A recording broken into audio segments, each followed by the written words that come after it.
how many people can this Zoom account accommodate? Because I just got a message from Boe, who's trying to join, and she got a message from Zoom. This meeting is at capacity. It's reached. Trisha, Trisha forgot to ask George to increase the capacity. So only 100. Yeah. Oh no. Let me see if George can. Would you like to use my Zoom? I can be the host, and you can or you can make me the host, and then let's see now. How would that work? No, I think that might be a limit. But also they can go to YouTube, Bante. Yvonne, can they watch on YouTube, Yvonne? Yes, they will be able to watch on YouTube Bante, as well. they can go to YouTube, Bante. My account will go up to 1,000, but I'm not sure how we would do that. I would you'd have to. They all have to get a message. Link. Yeah. And Bande, this could be a big, quick fix. So it should be. I could try to fix it in a little bit. Go ahead. Yeah. You can increase the capacity. Yes. So I'll go into the account and try right now. Yes. Right now. Yes. Yes, Bande. Okay.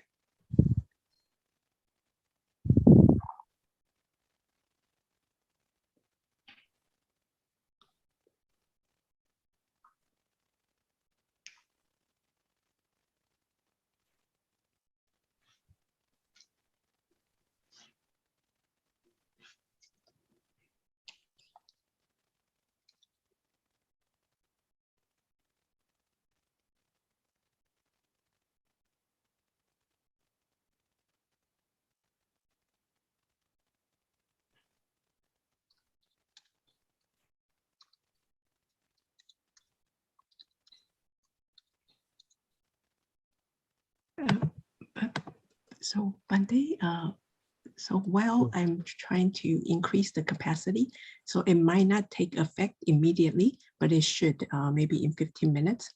So no, that would be too late. Yes. We're going to lose a lot of people. Yes.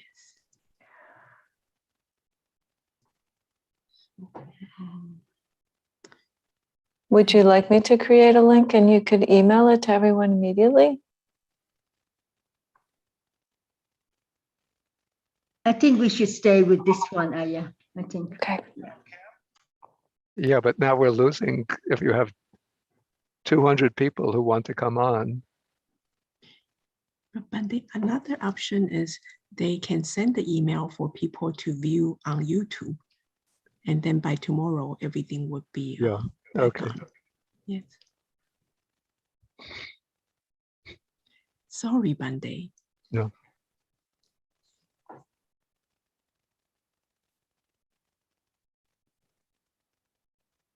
Okay. Bye. Bante, George is getting into Zoom to increase the capacity to 1,000. Oh, right now? Yeah, right now. Okay.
Bante, I think we good now. It's 103 joined, so it looks like it's working. Mm. Yeah.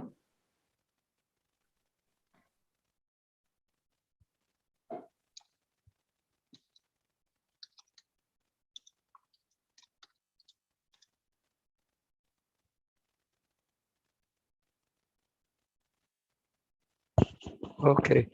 The people who tried to get in but were not able to, how will they know that it's open now? Anyway, it looks like the numbers are increasing. So we could They just will wait. be allowed to join, Bante. So Yeah. we up to 113 now. Okay, I see the number is increasing little by little.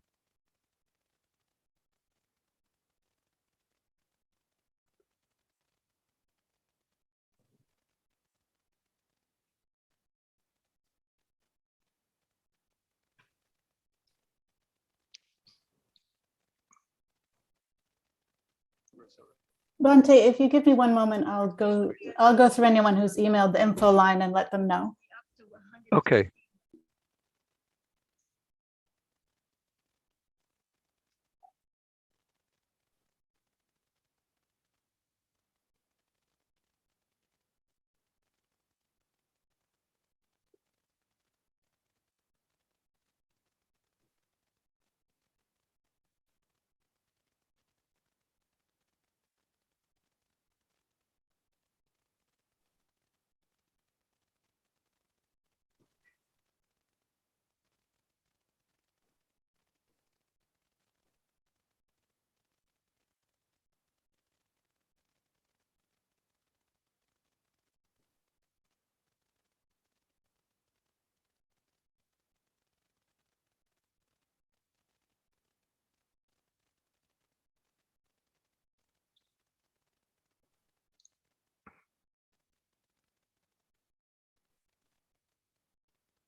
Thanks for your patience, everyone. Okay. Okay.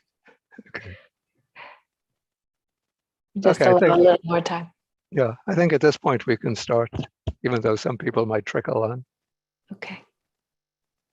Okay, so good evening. Oh, okay. Okay, so good evening, everybody who's joining us on this Buddhist Global Relief New Year's retreat.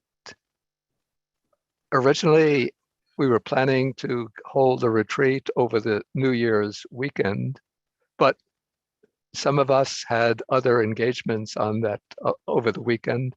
And so we decided to schedule the retreat. The most convenient dates were starting this evening and then through this Saturday and tomorrow, Sunday. And we'll be having 3 teachers on the retreat. Myself, my name is Bhikkhu Bodhi, and from Alexandria, Virginia, Aya Dhammadippa, who is a bhikkhuni, and from California, Reverend Jin Chuan, who it seems is not online now, but he'll be joining us tomorrow. Reverend Jin Chuan and his colleague, Reverend Jin Wei. They're coming from the Berkeley Buddhist Monastery.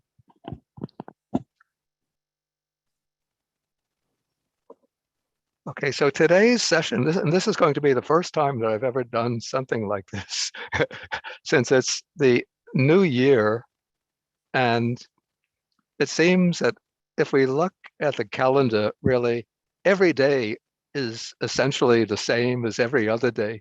There's no point in the given calendar where you can say, well, let's say there's no point, there's no objective criterion built into nature that says this day is the new year and previous day is the old year. But still, it's a convention to designate certain days as the New Year day.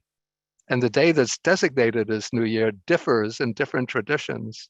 Like I've had feet in 3 traditions. So of course, being an American, growing up in the US, so I'm most familiar with the Western and now it's become the international criterion of the New Year. But living in Sri Lanka for many years, we had the New Year usually around April 13th, April 12th to 13th. The New Year in Sri Lanka actually extends over several days. It's not just one day.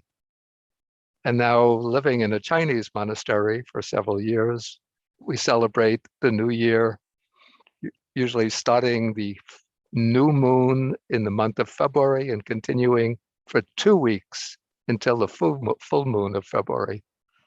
So in a way, the Western calendar has a rather impoverished conception of the New Year, confining it just to one day, whereas more traditional cultures extend the New Year period over several days or several weeks. But even though we designate one day as a New Year, whenever the New Year comes around, it seems to bring about a certain change in people's feelings, attitudes, relations with each other. It seems as though old hostilities, resentments, grudges fall away, and people become more open to others, more accepting of others, kinder to others, extending good wishes to others. And we also come to feel personally that the New Year is a time when we are going to undergo a change in our own life. Sometimes this can come about through a kind of passive conception, almost a sort of fatalistic conception, an optimistic kind of fatalism, that just the arrival of a new year is going to dissolve all of the barriers and problems and difficulties that we had to face in the past year. And now our luck is going to change and everything is going to fulfill our hopes and aspirations and our wishes for ourselves individually and for the people close to us. So that's a kind of passive conception of the change that takes place at the new year. But there's also a more active way in which we conceive the arrival of the new year. And that is, we use the new year as a time for deliberately, consciously turning over a new leaf in our life.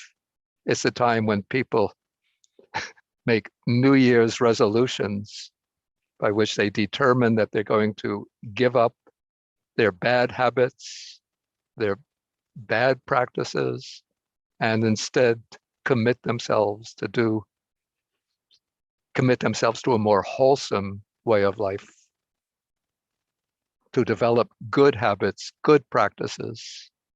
And that's quite in accordance with, we call it the spirit of Buddhism, where we have like one of the paramis or paramitas is adhitthana parami, the perfection of resolution or determination, whereby one makes determinations to undertake certain practices or to work through certain difficulties.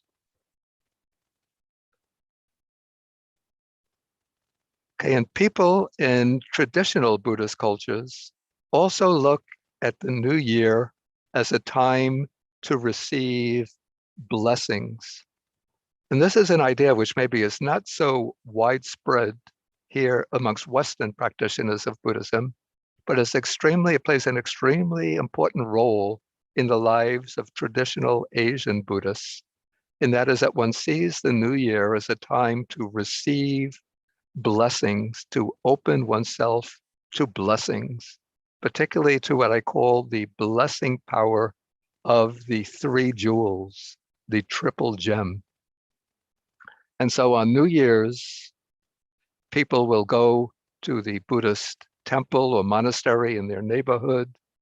They'll make dana or offerings to the monastics. They will worship the Buddha, and they will try to do other deeds of merit in order to obtain blessings to carry them through the new year.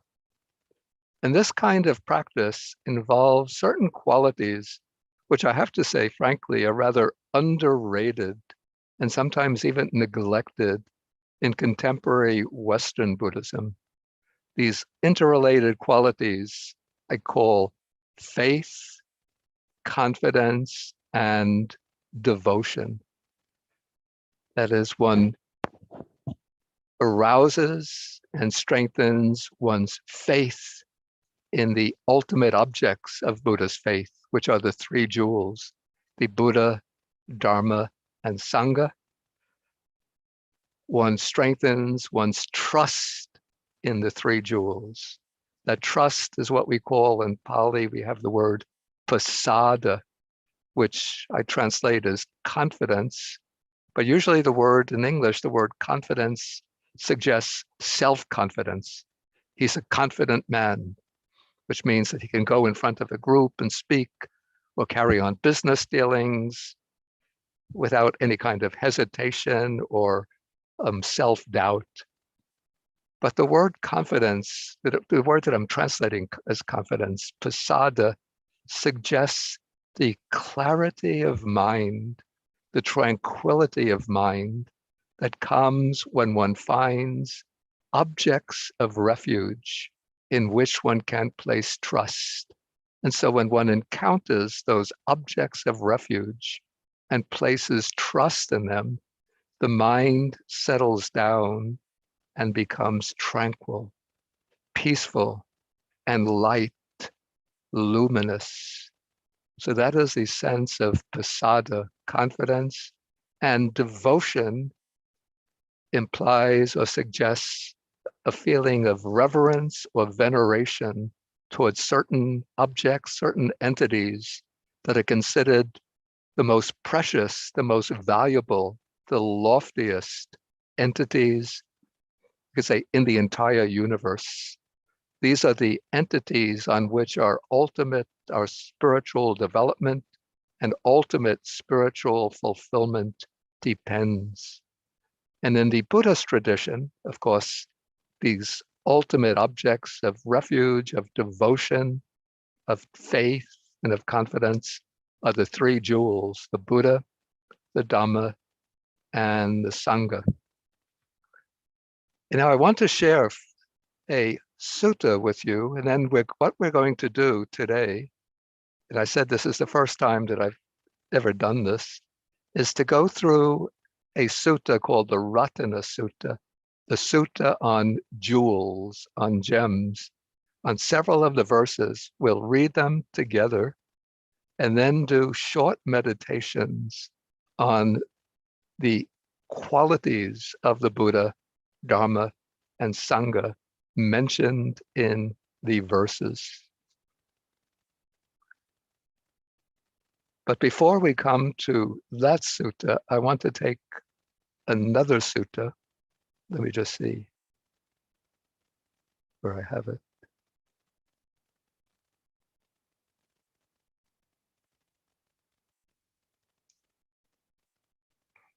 Okay.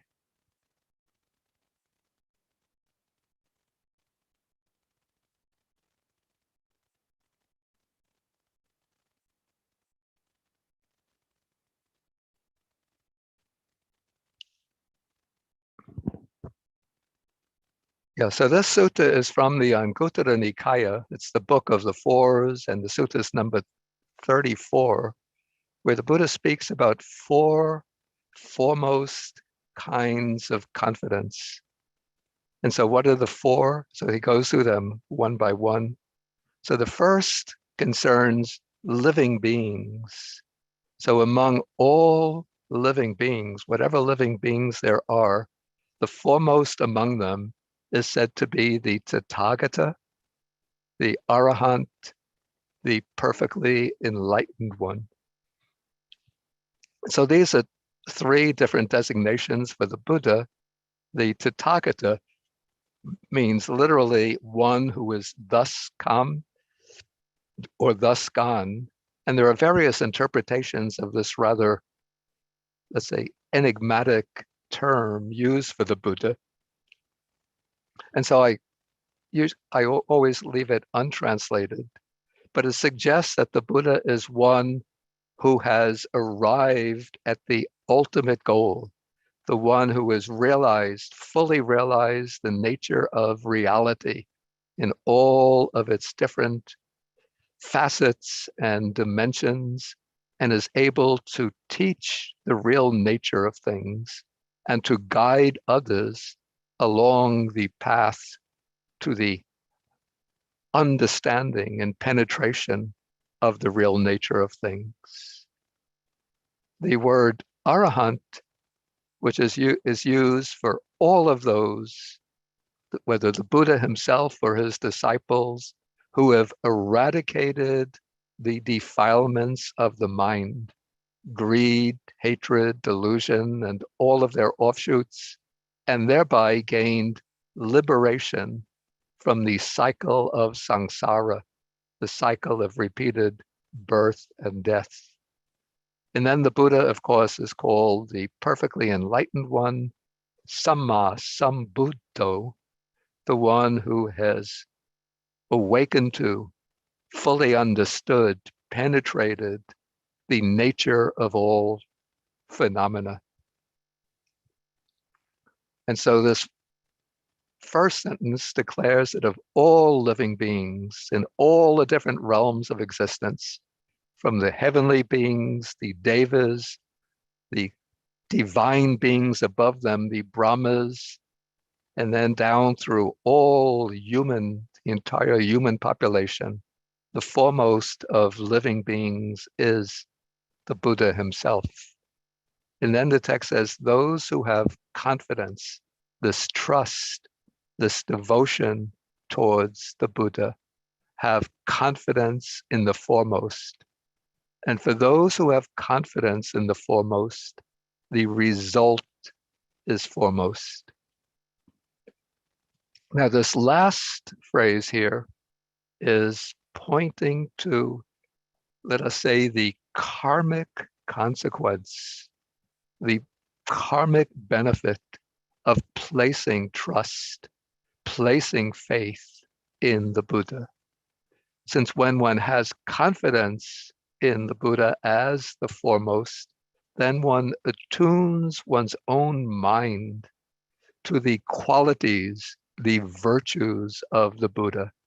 You could say that your own mind is vibrating in harmony with the virtues or qualities of the Buddha. It's resonating with the virtues of the Buddha. And in that way, the power of the Buddha's great compassion is sort of flowing down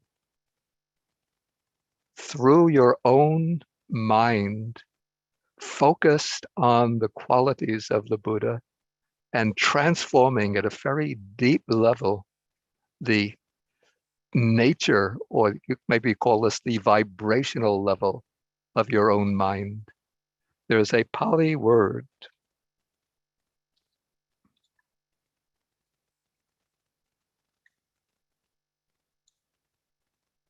actually has a longer called anubhava, which means the spiritual power. So we speak about buddhanubhavena. We have a regular chant that we do. Bhavatu sabba mangalang rakantu sabba devata sabba buddhanubhavena.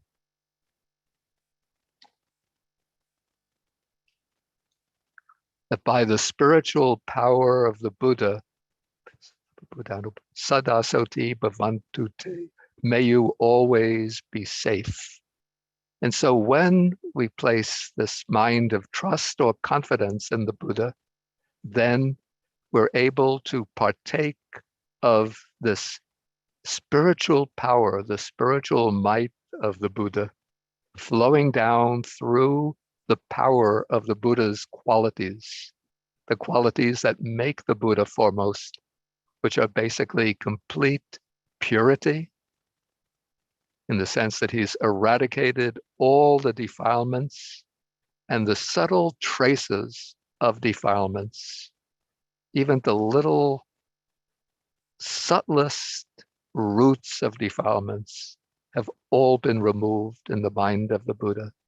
And then the Buddha has the perfect wisdom that understands the nature of things and great compassion, which manifests in his activity of teaching and guiding sentient beings. And so we place confidence in the Buddha as the best or foremost of living beings. Then we come to the second and third, are two ways of representing trust, confidence in the Dharma. So to whatever extent there are things that are conditioned, and maybe I'll put in brackets here, teachings and practices.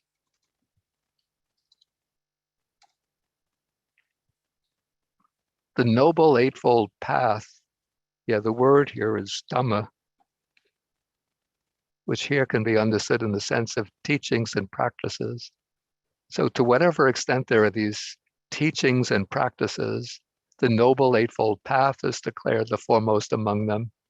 And again, those who have confidence in the Noble Eightfold Path have confidence in the foremost, and for them, the result is foremost.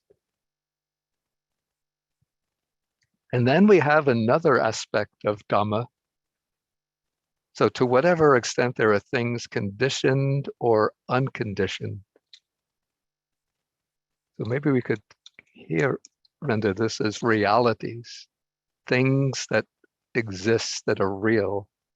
The foremost among them is, here we have a number of synonyms which really converge on the last word in the series. The foremost among them is Nibbana, which can be understood from different angles as the uprooting of attachment, the ending of the round of repeated birth and death, the destruction of craving, dispassion, and the cessation of repeated existence. So that is Nibbana as the unconditioned or ultimate refuge. And then we have the fourth item here, which represents the third jewels, speaks about orders or groups, companies or groups. So to whatever extent there are orders or groups, different kinds of religious communities, the foremost among them is said to be the Sangha or community of the Tathagata's disciples, the Buddha's disciples. And it's not just the ordinary disciples, but it's said to be the 4 pairs of persons, the 8 types of individuals. I'm not going to explain this at length, since that takes a whole lecture in itself, but it refers to those who, by following the Dharma, the Buddha's teaching, have arrived at the penetrative realization of the nature of reality. And by reaching that realization, are in the process of eradicating their defilements until we reach the last of the 8 individuals, who are the Arahants, those who have succeeded in eradicating all their defilements, and thereby removing the root causes of cyclic existence and birth and death, and gaining the liberation from the round of repeated existence. And so they are said to be worthy of gifts, worthy of hospitality, worthy of offerings, worthy of reverential salutation, the unsurpassed field of merit for the world. And again, those who have confidence in the Sangha have confidence in the foremost. And for those who have confidence in the foremost, the result is foremost. Okay, so this sutta now, you could see, extols the benefits of placing trust, faith, confidence in the 3 jewels and having devotion towards the 3 jewels. And so at the new year, we enter this new year in the hope of receiving some kind of blessing power, supporting power. And we're going to sort of channel that blessing power of the three jewels by going through some verses from a sutta called the Ratana Suta. The word Ratana means jewel or gem. And so this is the discourse on jewels, or could be translated gems. And this sutta maybe is particularly appropriate at the present time when the COVID vaccine, in the midst of the COVID pandemic, because this sutta was recited by the Buddha at a time when an epidemic had broken out in the city of Vaisali. Vaisali was a city in ancient India to the north of the river Ganges. And people were dying, and all of the medicines were ineffective. And so the people of Vaisali sent some messengers to Rajagaha, where the Buddha was living, to the bamboo grove, and asked the Buddha to come to Vaisali in order to use his spiritual power to dispel that, to remove the pandemic.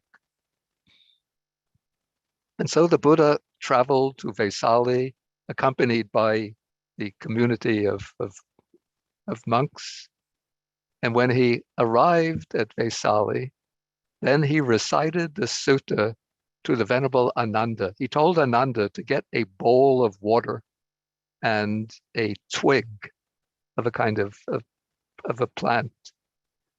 And the Buddha recited the sutta over the bowl of water, and he asked Ananda to memorize the sutta and to travel around the city of Vaisali, to circumambulate the city, taking the water and sprinkling it throughout the city. And when Ananda did that, then it caused the pandemic to subside, or the epidemic to subside. And I'm not recommending that you recite the sutta and don't take any other precautionary measures. You should get vaccinated, you should use masks when you go out and so forth. But we can reflect on the sutta, recite it, and bring to mind the qualities of Buddha, Dharma, and Sangha as a way of channeling what I would call the blessing power of the triple gem at the beginning of this year, even though it's not January 1st, but we're still in the first week of 2022. And so the sutta begins with two verses of invocation, where the Buddha asks, whatever beings are gathered here, whether of the earth or in the sky, he's here not speaking to human beings, but he's addressing the supernatural, what we would call the supernatural beings, devas and spirits of various kinds. Some are dwelling close to the earth, others are dwelling in the sky. We might not be able to see them with our eyes, but the Buddha, with his special divine eye, is able to see them. He addresses them and says, may all of you beings be happy. And then listen carefully to what I'm going to say. And then he continues with the invocation. He's still addressing the beings. He says, therefore, all of you listen, show loving kindness to the human population who day and night bring you offerings. Because this is the popular practice, common practice in India. People worship many deities. And in every village, every town, there'll be shrines set up to these deities. And people will bring, on special occasions, they will bring offerings to the deities, usually little bowls of rice and other food preparations, sweets, incense, flowers, and so on. And so the Buddha is saying, since human beings bring you offerings by day, early in the morning, and in the evening, they bring you these offerings, show loving kindness to the human population and protect them. Okay, so these are two verses, have the quality of invocations. But now we come to the verses which draw upon the virtues or qualities of the three jewels. There are some verses dedicated to the Buddha, others to the Dharma, others to the Sangha. So what we're going to do is to go through each verse and go through it not like you're listening to a lecture, but as a kind of meditation. So this will be short practices of three meditation subjects that the Buddha often recommended to his disciples: Buddhanusati, Dhammanusati, Sanghanusati. The meditative recollection or contemplation of the Buddha, of the Dharma, of the Sangha. And so he begins with the verse of invoking the spiritual power of the Buddha. So it starts off, whatever treasure exists here or beyond, or the sublime gem in the heavens. I assume in Indian popular belief, one of the highest heavens that's supposed to be the most precious gem, which far surpasses all of the diamonds of the earth, sparkling, radiant, precious gem of multiple colors. So whatever treasure there is none equal to the Tathagata. So this is the sublime gem in the Buddha. By this truth, may there be safety. And so now you can take like a meditation position. If you're sitting in meditation, you can close the eyes. And then I'll just give a little sort of key to the contemplation. And then we'll pause, and in silence, you turn these themes over in your mind in order to strengthen, to arouse, to strengthen one's trust, confidence in the Buddha, and one's devotion to the Buddha. Okay, so we say the Buddha is superior to all of the gems because the Buddha has perfect purity of mind. All his defilements have been eradicated: greed, hatred, ignorance, conceit, envy, jealousy, miserliness, laziness, restlessness. All have been uprooted. So the Buddha is Suvisuddha Citta, one who is fully purified in mind.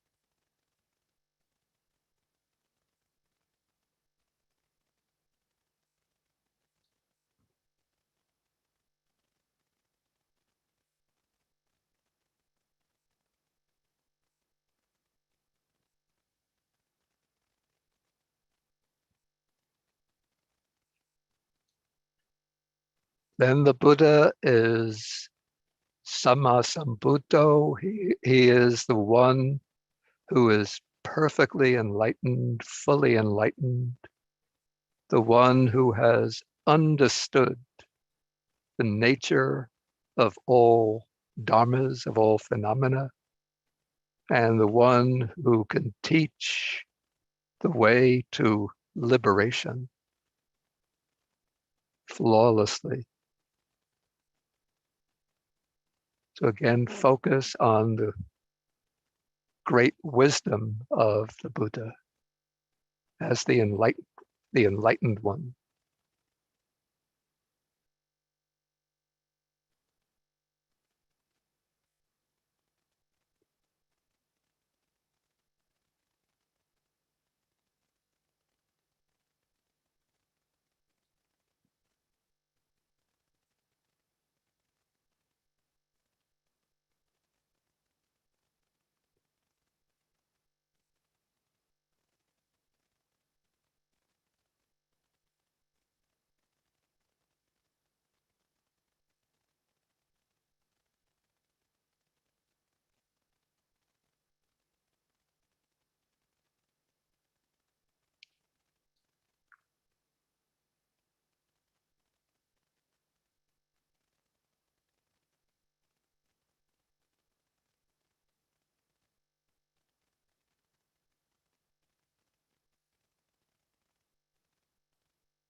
And then the Buddha is one who possesses great compassion, great loving kindness and compassion. And through that compassion, he's devoted himself for 45 years, always working for the benefit, welfare, and happiness of all sentient beings. So we focus on the great compassion of the Buddha, expressed through his deeds of great compassion, and his teachings, which bring the upliftment, spiritual upliftment and fulfillment of sentient beings.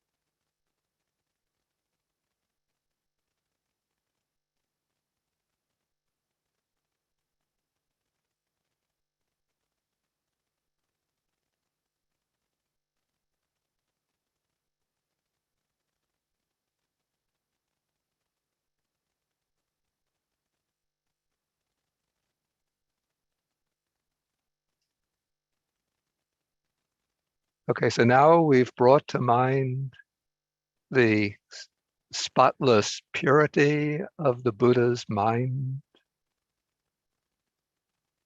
his penetrating wisdom realized through his enlightenment, and his great compassion spilling out in the form of all of his teachings and activities. And so we bring all of those qualities together in this sublime gem in the Buddha.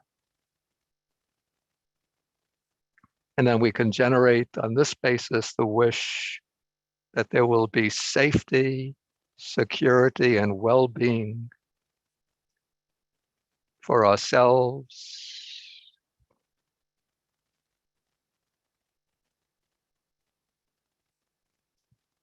for all those who are dear and beloved to ourselves, to our relatives and friends,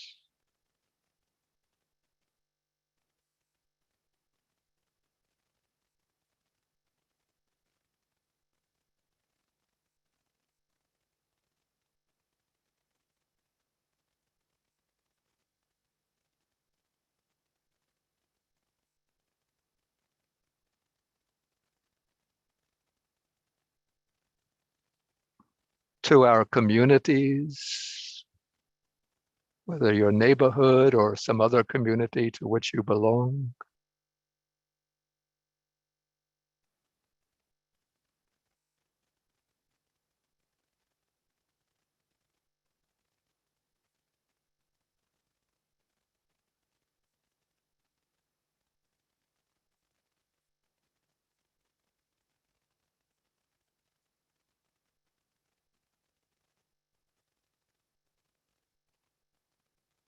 To your country, whatever country you're living in.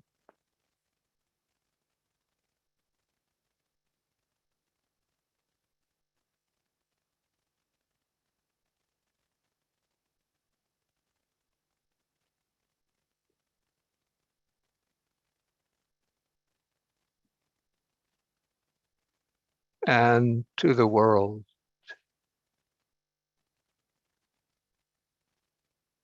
To our planet Earth with all of its human population and all other living beings on the earth. May they all be safe. May they all be well and happy.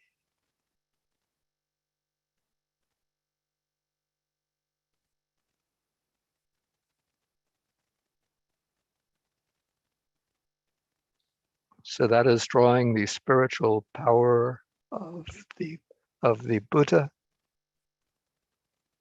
And now we move to the next verse. And the next two verses will draw upon the spiritual power of the Dharma. So now the verse reads that the destruction, and then I put in brackets what's meant is the destruction of defilements, this passion, the deathless, the sublime, which Shakyamuni, that's the designation for the Buddha, attained in the state of concentration. So these terms are actually references to Nibbana, the unconditioned state, that state which is unborn, unproduced, unchanging, and deathless. And that is what the Buddha realized and attained in a state of samadhi, concentration. And so there is nothing equal to that Dhamma of Nibbana, which is the removal, the complete absence of greed, hatred, and delusion, and the state that is free from the round of birth and death. And so even though we might be far from the realization of Nibbana, but we focus our mind on Nibbana as the ultimate Dhamma, and then that we take as the sublime gem in the Dhamma, that this is the state of perfect peace, bliss, freedom.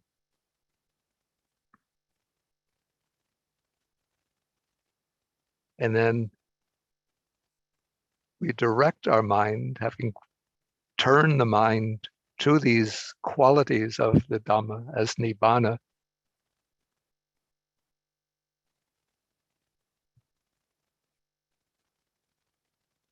Okay, so first we'll just briefly turn the mind to the qualities of Nibbana as a state which is, the Buddha calls it unborn. It's never come into existence, but has always been existent.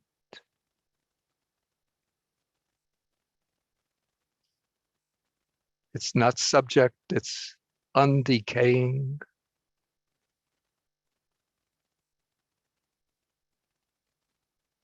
And it's the deathless state, the state that when realized confers freedom from birth and death.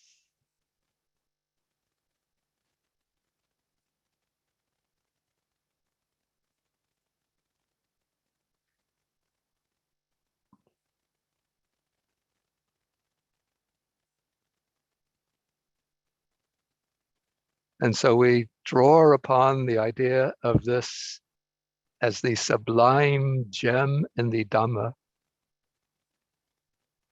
And then on this basis, by the truth of this confidence or trust, we generate the wish, may all beings, ourselves and others, be safe, be peaceful, be happy, be fulfilled. Okay, briefly, for a minute or two, meditate on those thoughts.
And if you have any relatives or friends who are ill, especially with the COVID, then you could make them the special sort of object or target of your meditation.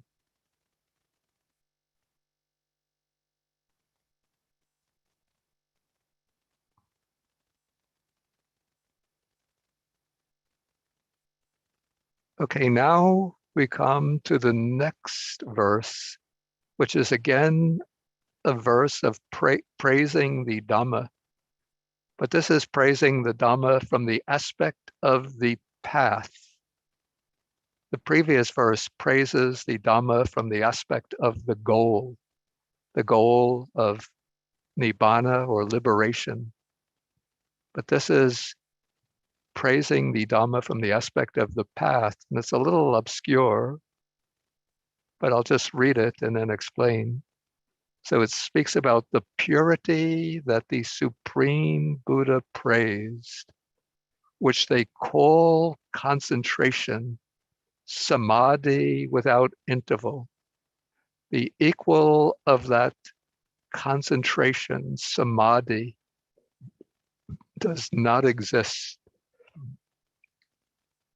So this is the concentration of the Noble Eightfold Path, Samma Samadhi, when all of the other factors of the Eightfold Path have reached fulfillment and they all are united and brought together in that particular state of samadhi, in which the two mental factors of concentration and wisdom, samadhi and panya, are working together to eliminate, to eradicate the defilements and bring forth the ultimate fruit of the Buddha's path, the state of the liberation of the mind from all of the defilements. And so we could take this verse to be actually a way of praising the Noble Eightfold Path.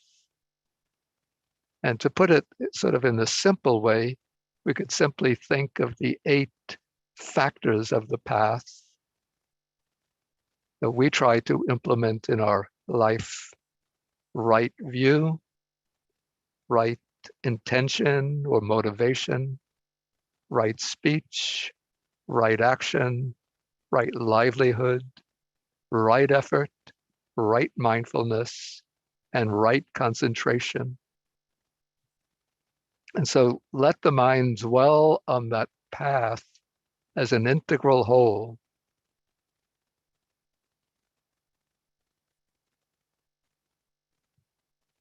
Rejoicing that we are following this noble path, the path that's been followed by all of the Buddhas, the Arhats, the liberated ones of the past.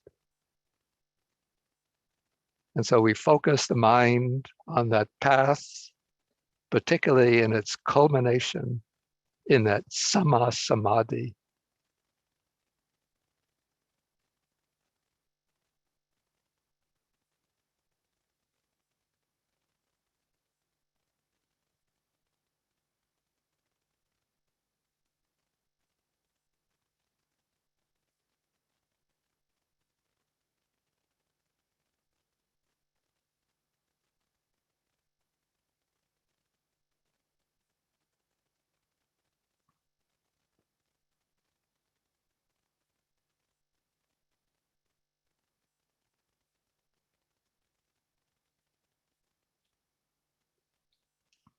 And then we use the mind that has been sort of lightened and calmed and focused by bringing to mind the Dhamma of the path.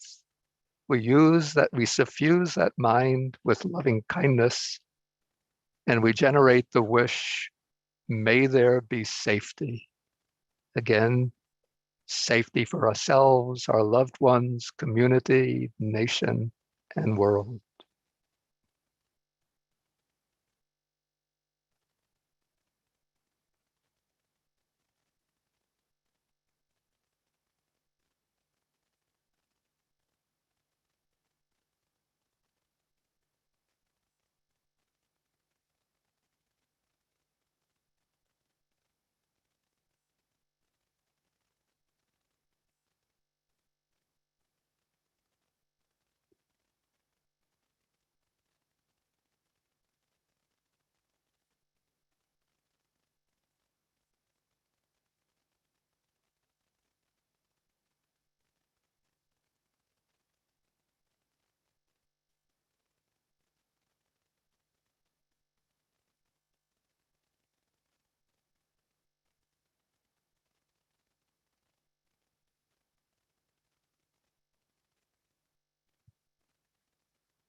Okay, now we move to the next verse. So now we come across a series of verses praising the Sangha, the third jewel. But I've only taken a couple of those verses because there are about 5 or 6 of them. It's too much to go through each one. So this verse it has the broadest range. So this speaks about the 8 persons praised by the good who constitute 4 pairs. So the 4 pairs, there are 4 stages of enlightenment, we can say. 4 stages of world transcending liberation along the path. Each one eliminates a certain level of defilements and grants a higher degree of inner liberation. And of those 4 stages, each stage is divided into 2 phases. The phase of the path, where you are moving towards the realization of that stage, and the phase of the fruition, where you realize the fruit of that particular path. And so it's like climbing a ladder until you get to the roof. But in this case, you go 2 steps at a time. So when you have the 4 pairs, then divide them up and you get 8 persons. So these pairs are the ones at the level of the fruit are the stream enterer, who has at most 7 more rebirths, the once returner, who comes back to this world 1 more time, the non-returner, who doesn't come back to this world, but takes rebirth in one of the higher divine realms and gains final liberation there. And then finally, the Arahant, who gains full realization, full liberation in this life itself. And since the verse has in mind a monastic setting in which the monastics are dependent upon lay people for their means of subsistence, the offerings, so it speaks about them as being the fortunate one or the Buddha's disciples who are worthy of offerings, and gifts that are given to them yield abundant fruit, because by reason of their purity, their wisdom, their abundant virtues, they make the offerings that are given to them a source of abundant merit, yielding such good fruits as long life, good health, strength, and wisdom. Okay, so we could bring to mind the disciples, the community of the Buddha's disciples. And if that seems too abstract, maybe you could think of the Buddha sitting in the midst of a community with monks on one side, bhikkhunis, nuns on the other side, and some upasakas, lay devotees, male lay devotees, and upasakas, female lay devotees. And see them in your mind's eye, all of them striving diligently along the path, or the arhats, those who have realized the final fruit of the path, and bring them to mind as the foremost of communities, of groups or orders.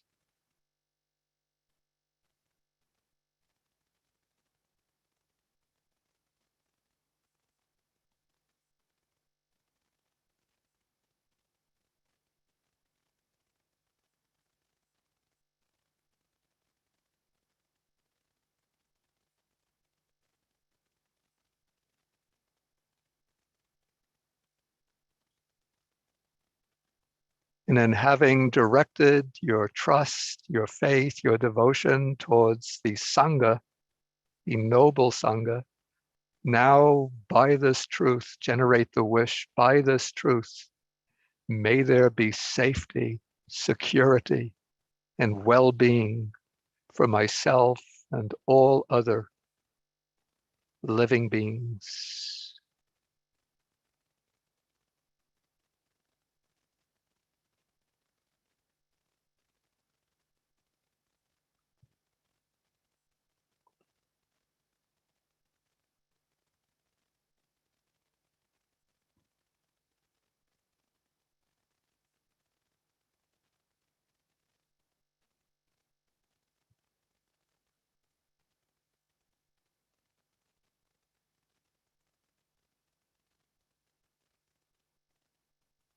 Yeah, I'm going to skip over some verses and come to another verse on the Buddha. This is a very beautiful verse. So it says, like a woodland thicket with flowering crests in a summer month, the first month of summer. So you can imagine a thicket with flowering trees if you're here in the United States in the Northeast, it might be the month of June, late May or June, with all of the trees are starting to bring forth their flowers. So just so, he taught the excellent Dhamma, the Dhamma that leads to Nibbana for the supreme good, the supreme welfare of living beings. So this is characterizing the Buddha not from the aspect of his own inner qualities, like the previous verse did, but in terms of his function of teaching for the welfare of living beings. So focus on the Buddha from that perspective.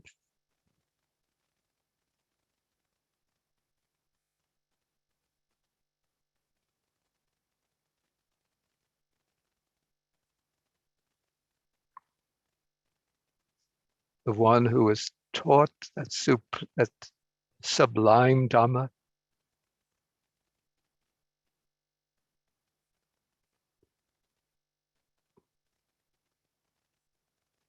Again, let those thoughts of trust, confidence, devotion spread through the mind, generating clarity and joy.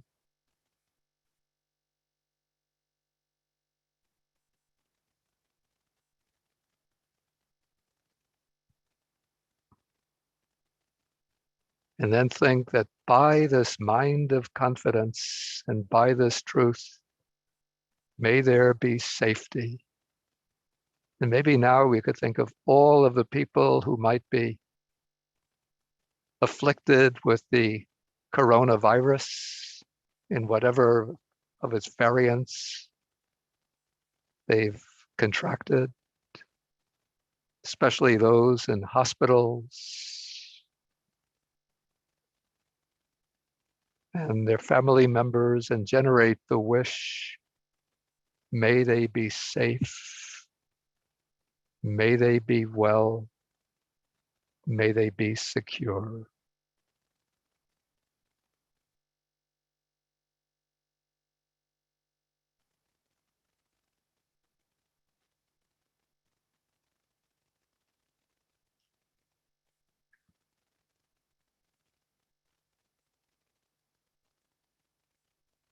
And then we come to the next verse. This will be the last verse on the three jewels.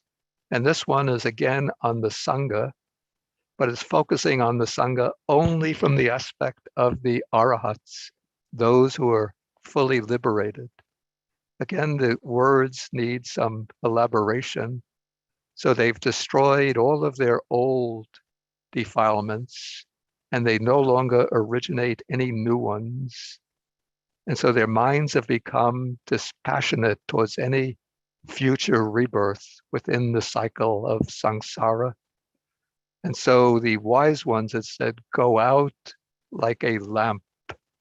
That is, the Nibbana is depicted as the going out of the flames of greed, hatred, and delusion. So this verse is describing the fully liberated disciples of the Buddha and taking them collectively as the Sangha. We direct the mind to them, or direct the mind to the Sangha with trust, confidence, and devotion.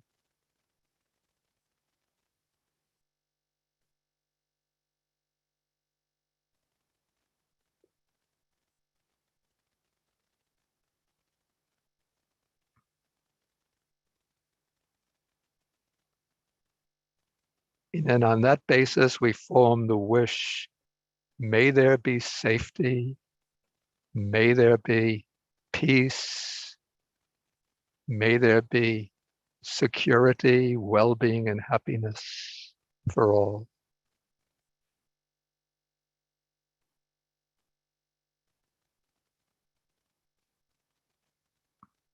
And then we have just three verses that sort of repeat the basic idea. These we won't be doing as meditations. So the first goes, whatever beings are gathered here, whether of the earth or in the sky, we pay homage to the Buddha, venerated by devas and human beings. May there be safety. And then the next verse repeats the same thing, but it says, we pay homage to the Dhamma. May there be safety. And the last verse again repeats the same idea, but this time we pay homage to the Sangha, venerated by devas and human beings. May there be safety.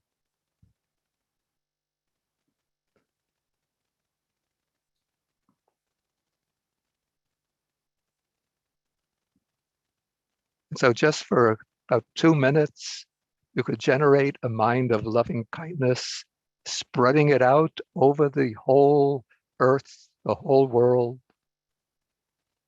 formulating the wish that all beings in this world will be healthy, happy, and safe.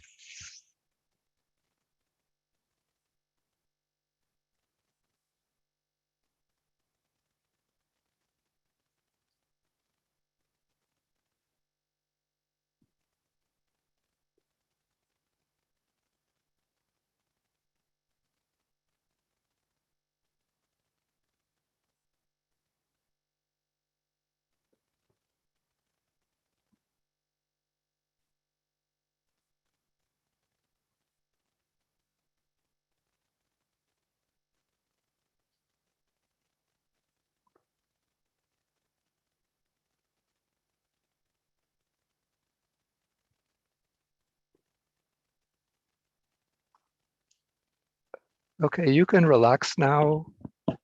And we'll be ending the session. Tomorrow we will start the real retreat proper. This was just a kind of warm up by, by invoking the blessing power of the 3 jewels.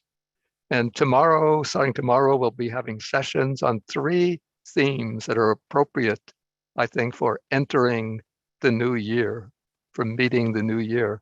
The 3 themes are clarity, compassion, and courage. All three start with the letter C. And so there'll be talks by myself, by Aya Dhammadippa, and by Reverend Jin Chuan and Jin Hui in California.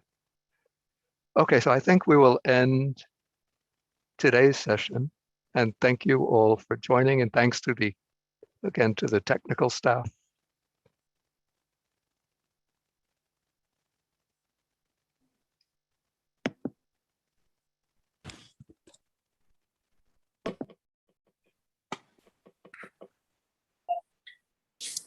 Thank you, Bante. Thank you. Okay. Thank you, Bhante. Thank you so much. Sadhu, Bante. sadhu, sadhu, Sadhu, Bhante. sadhu. Sadhu. Thank you, Bante. Thank you. Thank you, Bhante. Healthy. Okay. Happy New Year. Okay. Happy New Year. Yeah. Okay. Beautiful, Bante. Yeah. Okay. Thank you, Bhante. A beautiful way to start the new year. I put in and take pictures. Be safe. Thank you, thank you, thank you, dear Andy.